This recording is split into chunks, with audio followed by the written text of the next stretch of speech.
Fairly rare for plant leaves to have protein. Usually you find the protein in the seeds and the tubers and things like that. In particular, the seeds and the nuts. For wild edible, well, any plants really, it's real easy to get vitamins and minerals from the plants. It's really hard to get calories or protein. So if there's a plant that produces protein or calories, I'm going to make a big deal out of it. I get a lot of emails from people saying, I hate life, I'm going to go live out in the woods, what one book should I take with me? I recommend like The Hobbit or The Lord of the Rings, mainly because about the time you finish reading The Lord of the Rings, you will have died of starvation, because you do not have the skills out there to survive in the woods. A guy my size, 200 pounds, I figured out it takes about 25 squirrels a day to give me the calories and protein I need to survive, and that's for one day.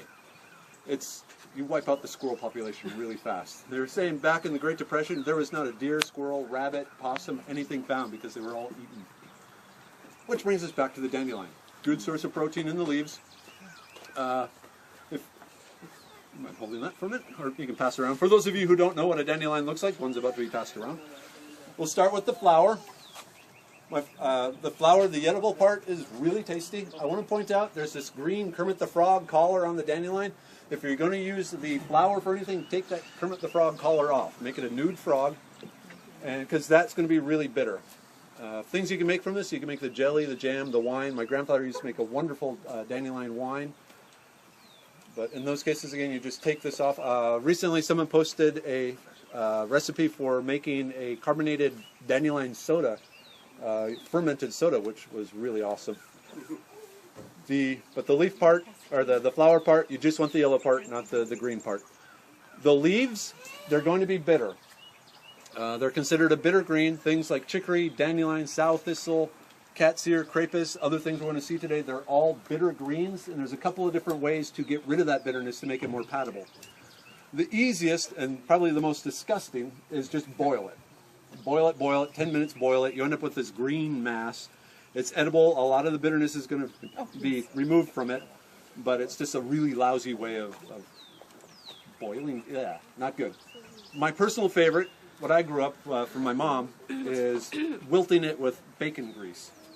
So you pour the hot bacon grease over the dandelion greens, it shrivels up some, it bakes some of the bitterness out, but then when you eat it, the grease actually coats your tongue and makes it harder for you to actually taste the bitter flavor. Plus bacon grease, it's everything's good with bacon. I mean, that makes the cardboard on the pizza. Another thing you can do is dilute it. So you take 1 part bitter green and 9 parts bland green, and I'll point out different bland greens. We got some down here, and just dilute it so you don't get as much bitter. You have a lot of bland mixed with it. And the final way is match it with something sour. The tongue has a hard time tasting both bitter and sour at the same time.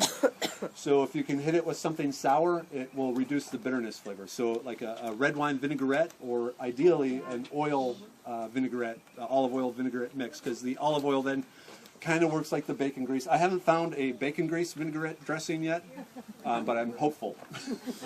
I'm thinking that would sell really good. So it's just something. Those are the different ways of handling the bitterness of this. Side note, the leaves and the flower and the root, they're all a very strong diuretic. In fact, the French name for dandelion translated into English, and you might want to cover your kids' ears, but it's the pea in the bed plant. If you take the dandelions, it will increase your urine flow, which is beneficial in some ways to help flush the system out. The root, one of its main claims to fame is to be used as a coffee substitute. To do that, you take the root, you just scrape the outer skin off, and chop it up into coffee bean size. Put it in your oven, lay it out on a cookie sheet, put it in your oven to toast it at 400 degrees.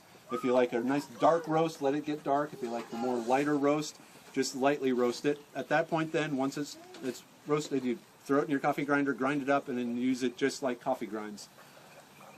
It does not have caffeine in it. We'll talk to there's another plant out there that will keep you well supplied in caffeine, but the dandelion coffee does not have caffeine into it. It's a good way of, like my parents, they used to dilute their coffee with it. Mix 50-50 dandelion with the regular coffee just to stretch out the thing. Personally, I really like the flavor of dandelion coffee. Some of you may have had the chicory coffee from New Orleans, and that's kind of harsh. This has a much smoother edge. It's like the cheap whiskey versus Maker's Mark when it comes down to it. I hope no one's offended by alcohol jokes. You'll get a lot of them. I just really, really like the flavor of the dandelion coffee. It does take a lot of dandelion roots to get enough. It basically takes about a 1 gallon bucket of dandelions to get 1 pot of coffee.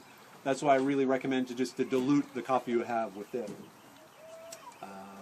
That's about it for the dandelion. Did everyone see it?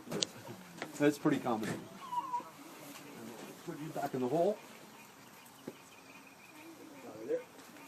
And then I want to pop